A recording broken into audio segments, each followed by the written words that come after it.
Welcome to the Slop Farm. Enjoy the video. You start by cleansing to remove oil and dirt so the active papaya enzymes work. Once done, pat skin dry.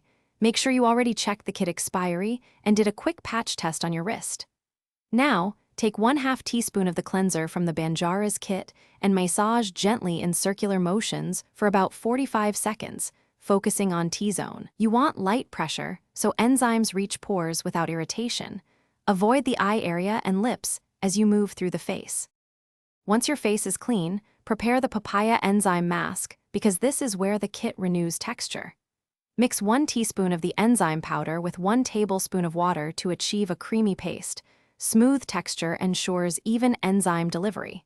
Apply it evenly across cheeks, forehead, and chin, and leave it for 8 to 10 minutes so the enzymes can break down dead cells.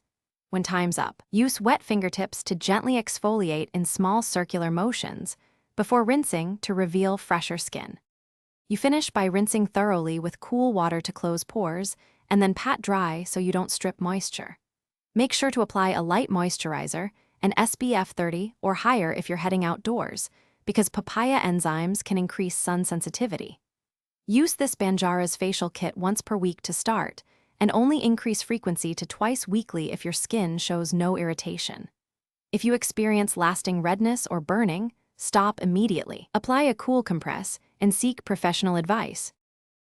Thanks for watching. Consider subscribing if we helped you today.